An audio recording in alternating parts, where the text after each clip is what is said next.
Welcome dear student, myself B.D. Wankhede, assistant teacher of Savitribai Phule Madhyamik Shala Babanagar Nanded. Now in today's class we are going to see question bank which is provided by SSC board, and in question bank today's topics is Pythagoras theorem, MCQs on Pythagoras theorem. चला तर मग पाहूया Pythagoras प्रमेय. विद्यार्थी मित्रांनो नमस्कार, मी Shri Wankhed sir तुम्हा सर्वांचे स्वागत करतो आजच्या या सत्रामध्ये. आणि आज आपण पाहणार आहोत क्वेश्चन बँक अंतर्गत प्रकरण पायथागोरसचे प्रमेय या प्रकरणावर आधारित काही महत्त्वपूर्ण MCQs जे आपल्याला बोर्डाने प्रोव्हाइड केलेले आहेत, प्रकाशित केलेले आहेत. विद्यार्थी मित्रांनो, माझ्या या चॅनलवरती आपण क्वेश्चन बँक अंतर्गत विचारल्या जाणाऱ्या MCQs या प्रश्नाची उत्तरे स्पष्टीकरणासह पाहत आलेलो आहोत. काही भाग आपण गणित भाग 1 साठी प्रसारित केलेले होते आणि आजचा हा गणित भाग 2 साठी प्रसारित करण्यात येणारा दुसरा भाग आहे, दुसरा व्हिडिओ आहे. आणि त्या व्हिडिओ अंतर्गत आपण आज पायथागोरस प्रमेय या प्रकरणावर आधारित जे महत्त्वपूर्ण MCQs आहेत, बहुपर्यायी प्रश्न आहेत, त्या बहुपर्यायी प्रश्नांचा अभ्यास या ठिकाणी आज घेणार आहोत आपण, म्हणजेच त्यांची उत्तरं स्पष्टीकरणासह घेणार आहोत. तर पहिला प्रश्न आहे प्रश्न क्रमांक 1 ए मध्ये विचारल्या जाणाऱ्या प्रश्नांची MCQs आपण या ठिकाणी घेतो. प्रकरण अर्थातच पायथागोरसचे प्रमेय. प्रश्न पहिला, खालीलपैकी कोणते पायथागोरसचे त्रिकूट आहे? तुम्हाला माहित आहे मित्रांनो की पायथागोरसचे त्रिकूट कशाला म्हणतो आपण? पायथागोरसचे त्रिकूट म्हणजे ज्या 3 संख्या दिलेल्या असतात आपल्याला, या 3 संख्यांपैकी सर्वात मोठ्या संख्याच्या वर्गाबरोबर इतर 2 संख्यांच्या वर्गांची बेरीज ही जर आली तरच त्या संख्यांना, त्या 3 संख्यांना पायथागोरसचे त्रिकूट असे म्हणतो आपण. तर या ठिकाणी काही पर्याय दिलेले आहेत. पहिला पर्याय ए आहे 1 5 10, दुसरा 3 4 5, तिसरा म्हणजेच सी हा पर्याय आहे 2 2 2 आणि डी आहे 5 5 आणि 2. त्यापैकी बी हा पर्याय योग्य पर्याय आहे, कारण या बी पर्यायामधील सर्वात मोठी जी संख्या आहे ती 5 आहे आणि 5चा वर्ग म्हणजेच 25, 25 बरोबर 3चा वर्ग अधिक 4चा वर्ग म्हणजे 9 अधिक 16 बरोबर 25. म्हणून बी मध्ये दिलेल्या संख्या हे पायथागोरसचे त्रिकूट आहे, म्हणजे बी हे योग्य उत्तर आहे. त्यानंतर प्रश्न दुसरा बघा, खालीलपैकी कोणते पायथागोरसचे त्रिकूट नाही असं विचारलेलं आहे. मित्रांनो, आहे नाही या प्रश्नाकडे विशेष लक्ष देत चला, कारण काही प्रश्न आपण अनावधानाने आहे असे समजतो आणि ते चुकीचं उत्तर देतो. तर लक्षात घ्या प्रश्न काय म्हणतो आपल्याला या ठिकाणी, खालीलपैकी कोणते पायथागोरसचे त्रिकूट नाही? तर याच्यामध्ये पर्याय आहे ए बी सी आणि डी. ए मध्ये आहे 5 12 13, बी 8 15 17, सी 7 8 15 आणि डी आहे 24 25 7. तर यापैकी सी हा पर्याय हा योग्य पर्याय आहे, कारण यामध्ये 7चा वर्ग 49 आणि 64 यांची बेरीज जी आहे ती 225 होत नाही, म्हणून हे पायथागोरसचे त्रिकूट नाही. म्हणून या ठिकाणी 7 8 15 ऑप्शन नंबर म्हणजेच पर्याय नंबर सी मध्ये जे दिलेल्या संख्या आहेत त्या पायथागोरसचे त्रिकूट नाही आहेत. कारण तुम्हाला माहिती आहे की पायथागोरसचे त्रिकूट कशाला म्हणतो आपण? ज्या 3 संख्या दिलेल्या असतात त्या 3 संख्यांपैकी सर्वात मोठी जी संख्या आहे त्या संख्येचा जो वर्ग येईल त्या संख्यांच्या वर्गाबरोबर इतर 2 संख्यांच्या वर्गांची बेरीज आली तरच आपण त्यांना पायथागोरसचे त्रिकूट किंवा पायथागोरसचे त्रिकूट असणाऱ्या संख्या असं म्हणतो. त्रिकूट म्हणजे 3 संख्या थोडक्यात. प्रश्न तिसरा बघा, खालीलपैकी कोणते पायथागोरसचे त्रिकूट नाही? तोही प्रश्न असाच आहे वरील प्रश्नाप्रमाणे.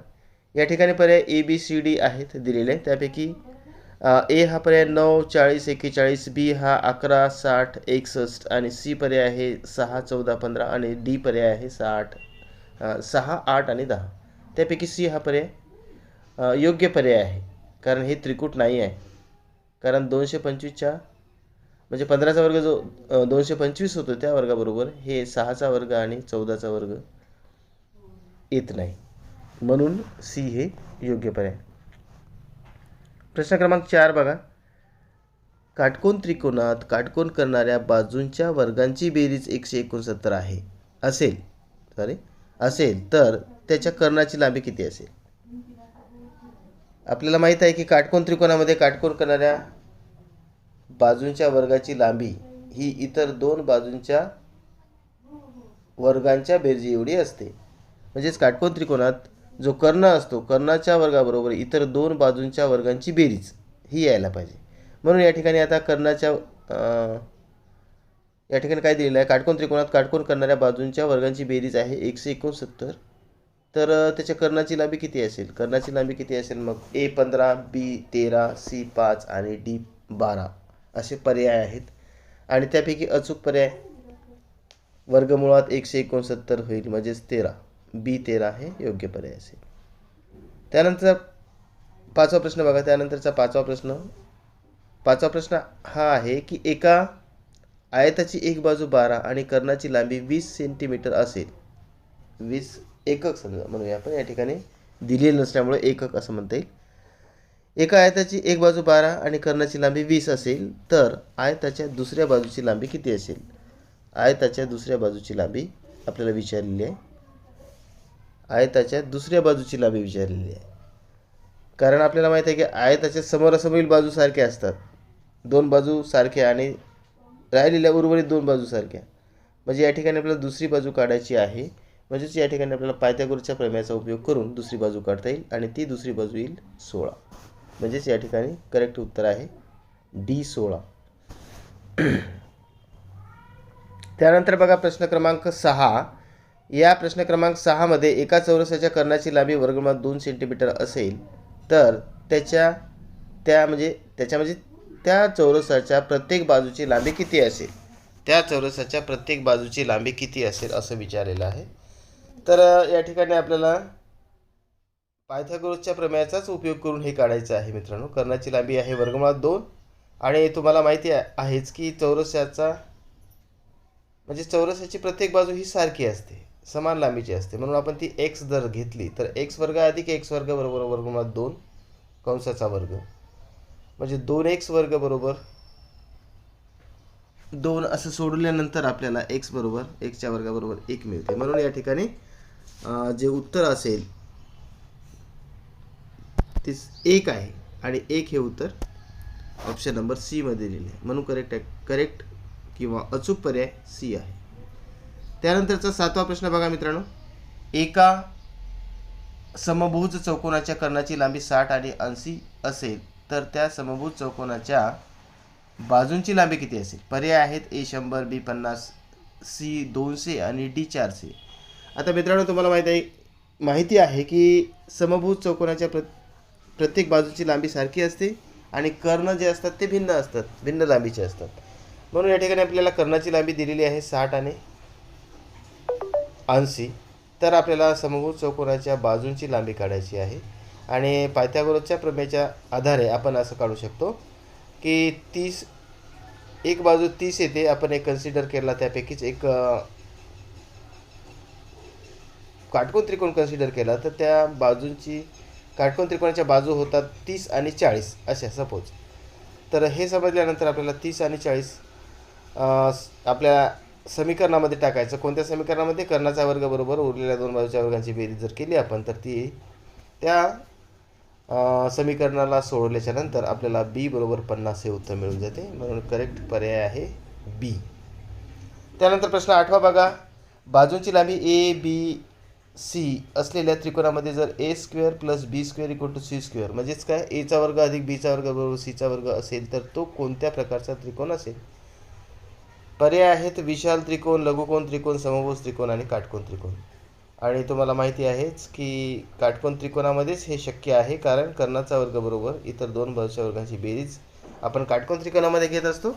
आणि या ठिकाणी सीला जर आपण कर्ण समजलो मित्रांनो तर इतर दोन बाजू आहेत A आणि B, म्हणून C चा वर्ग बरोबर A चा वर्ग अधिक B चा वर्ग. हे कोणत्या त्रिकोणामध्ये कोणत्या प्रकारचा त्रिकोण असेल? मग हा काटकोन त्रिकोण असेल. म्हणजेच या ठिकाणी D हे योग्य उत्तर असेल मित्रांनो. त्यानंतर प्रश्न क्रमांक 9 बघा. त्रिकोण ABC मध्ये AB बरोबर 6 वर्गमुळात 3 सेंटीमीटर, AC 12 आहे आणि BC 6 आहे. तर असं असताना कोण A चं माप किती असेल हे आपल्याला विचारलेलं आहे. आणि पर्याय आहेत ए 30, बी 60, सी 90 आणि डी 45. तर यापैकी आपल्याला योग्य पर्याय निवडायचा आहे मित्रांनो. आता बघा या ठिकाणी त्रिकोण ABC मध्ये ए बी ही 6 वर्गमुळात 3 आहे आणि ए सी 12 आहे आणि बी सी 6 आहे. तर या ठिकाणी सर्वात मोठी बाजू जी आहे समजा ती आहे 12, कारण 12 ए सी बरोबर 12 दिलेली आहे, म्हणून ए सी ही सर्वात मोठी बाजू मानूया आपण. तर ए सी ही सर्वात मोठी बाजू आहे आणि सर्वात लहान बाजू आहे 6. आता 6 म्हणजेच बी सीची लांबी 6 आहे, कर्णाच्या निम्मे आहे, 12च्या निम्मे 6 म्हणजेच 12 हा कर्ण असला पाहिजे असा आपण अंदाज गृहीत धरूया. तर 6 म्हणजे बी सी ही 30 अंश कोणासमोरची बाजू आहे, 30 अंश कोणासमोरची बाजू आपण मानलं तिला. तर या ठिकाणी एचं माप 30 असेल, कारण एच्या समोरची बाजू आहे बी सी, एच्या समोरची बाजू बी सी आहे, म्हणून या ठिकाणी कोण एचं माप 30 अंश असेल, म्हणून या ठिकाणचं करेक्ट ऑप्शन हे ए आहे. बघा या ठिकाणी आपण अशीच रचना केली.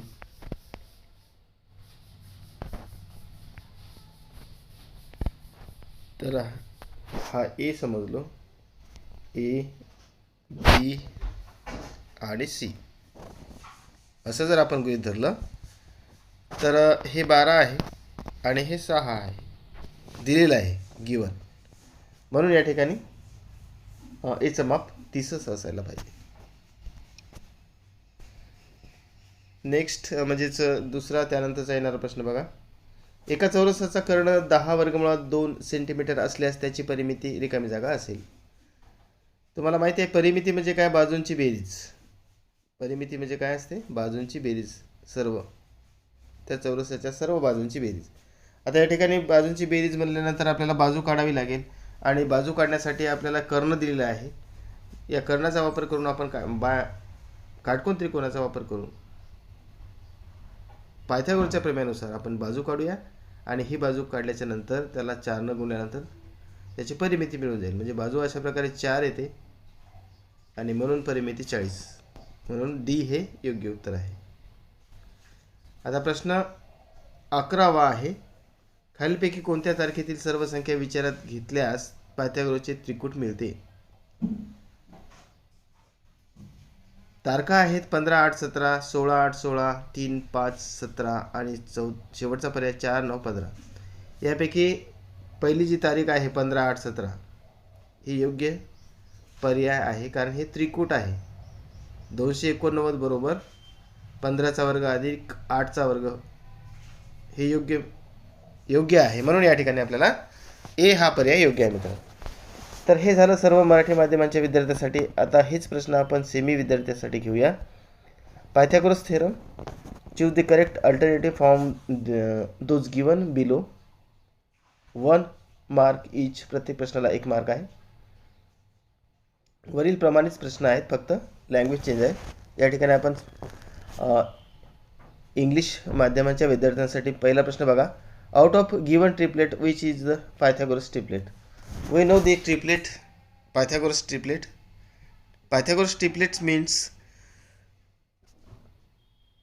in 3 numbers, largest number, square of largest number equal to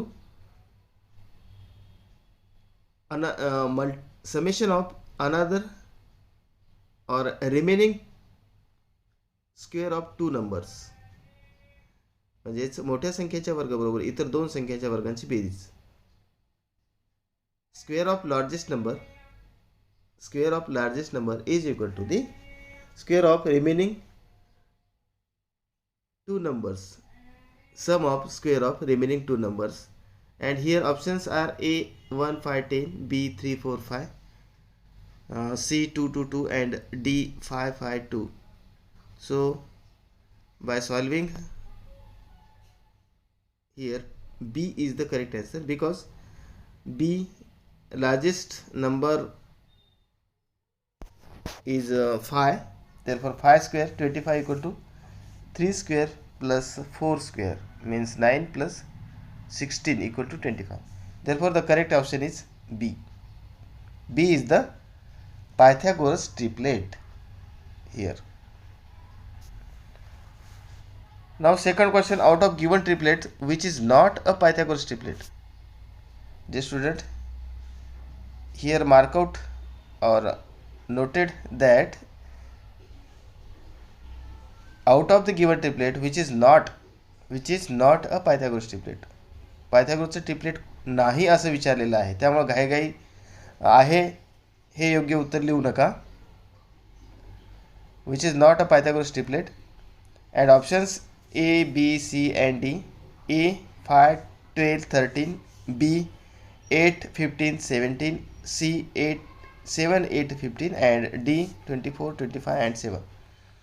So here the correct option is C, 7 8 and 15, because 15 square is not equal to 7 square plus 8 square.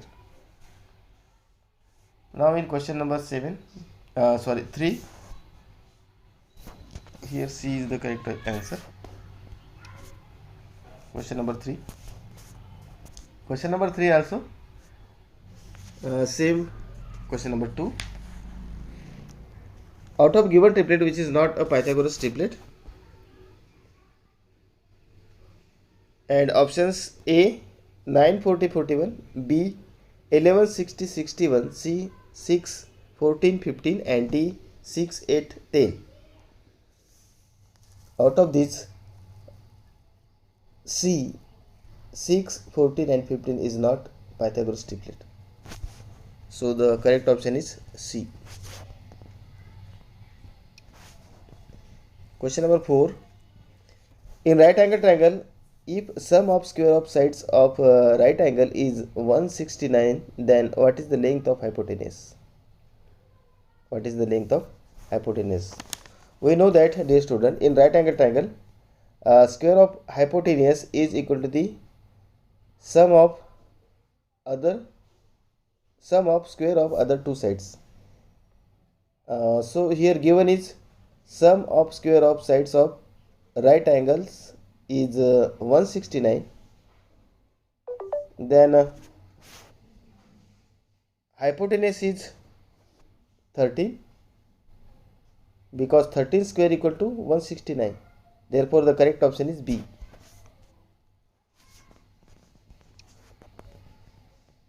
Now question number 5.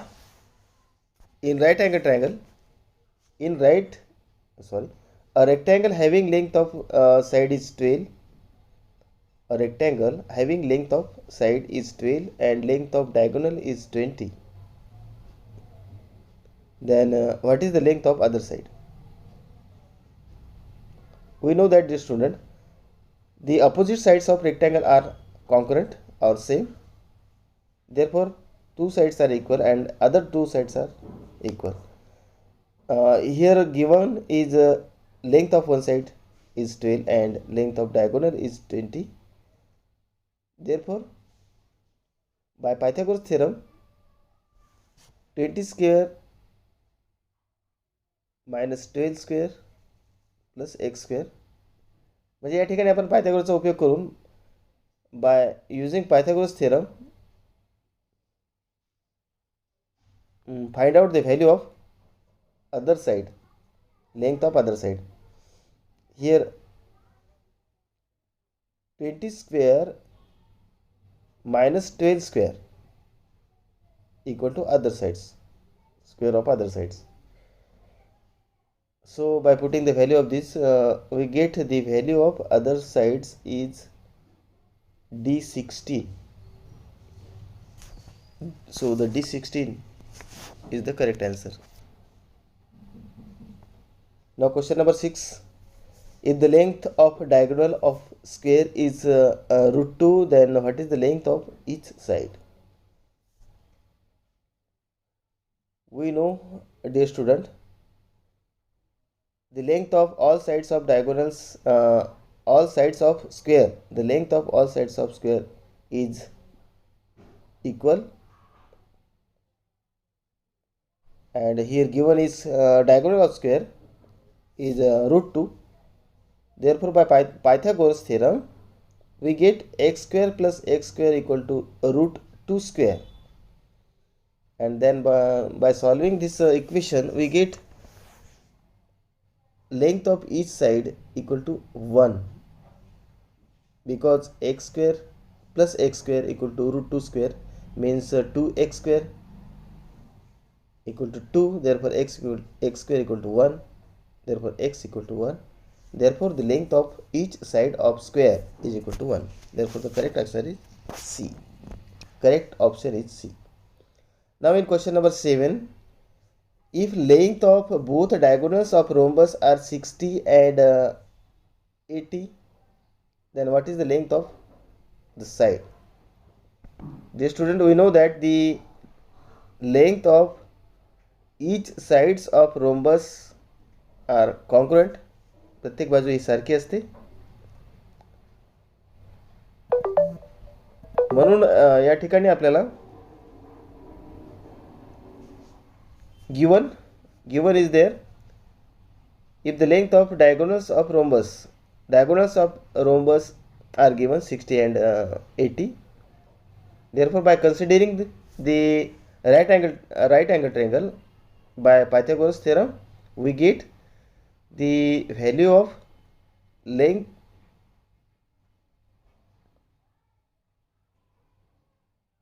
पायथागोरसचा वापर करून आपण जर हे सोडवलं तर आपल्याला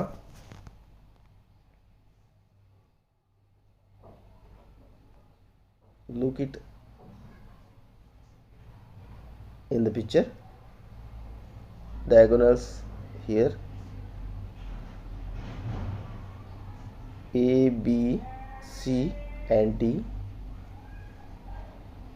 So by considering one triangle A, E, B suppose, and by using the formula Pythagoras theorem we get the value of one side is 50, therefore the correct answer is 50. B, option B is the correct option. Now question number 8, if length of sides of triangle are A, B, C and A square plus B square equal to C square, then which type of triangle is it? Dear student, we know that in right angle triangle hypotenuse square equal to square of other sum of square of other two sides. Therefore here C is the length of hypotenuse and length of other sides is A and B. So the C square means hypotenuse square equal to A square plus B square. Therefore here option is obtuse angle triangle, acute angle triangle, equilateral triangle and right angle triangle. So the correct option is D, right angle triangle. Only right angle triangle certified or justified that C square equal to A square plus B square by Pythagoras theorem. So the correct option is D.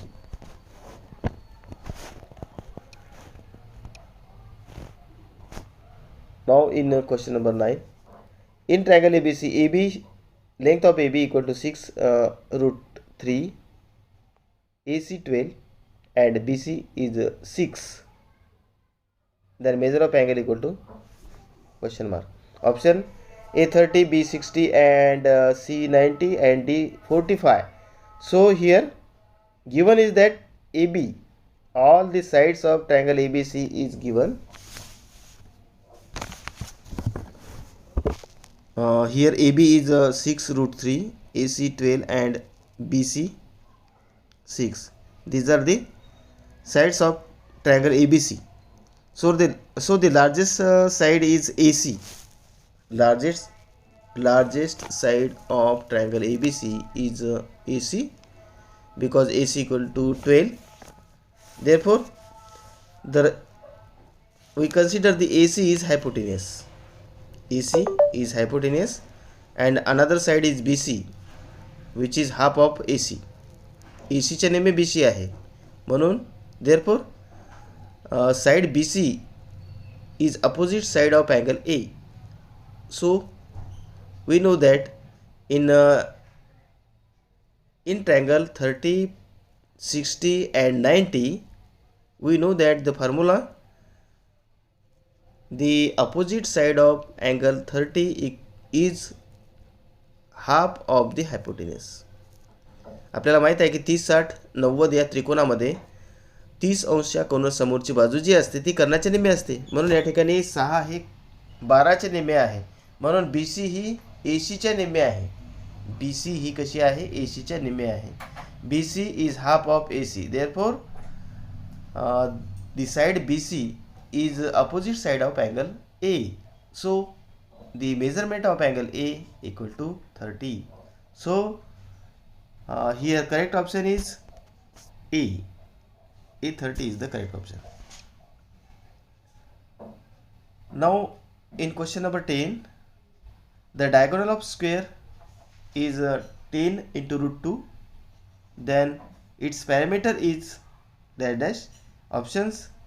Options are A 10, B 14 to root 2, C 20 and D 40. Here is given that the diagonal of square is 10 into root 2.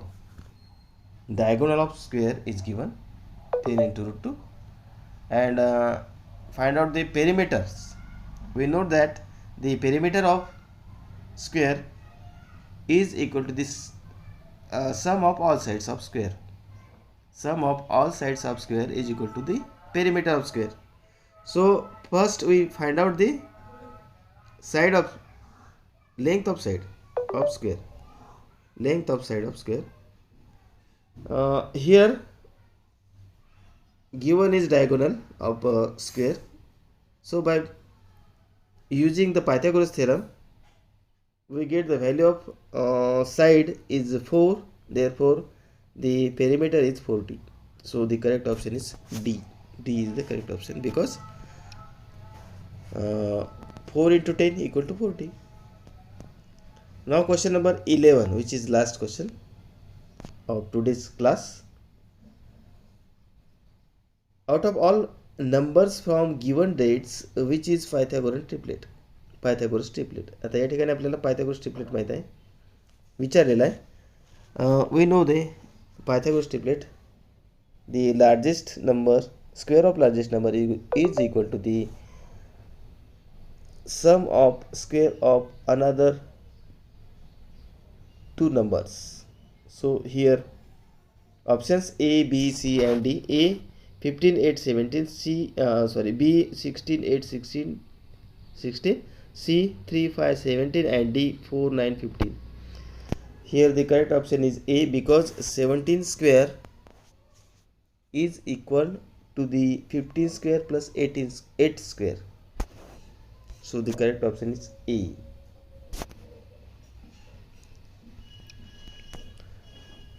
तर विद्यार्थी मित्रांनो, अशा प्रकारे या ठिकाणी आपण हा video MCQs घेतलेला आहे स्पष्टीकरणासह. Thank you for watching this video. Subscribe and share to your friends. Thanks a lot. See you again tomorrow. Next topic. Thank you.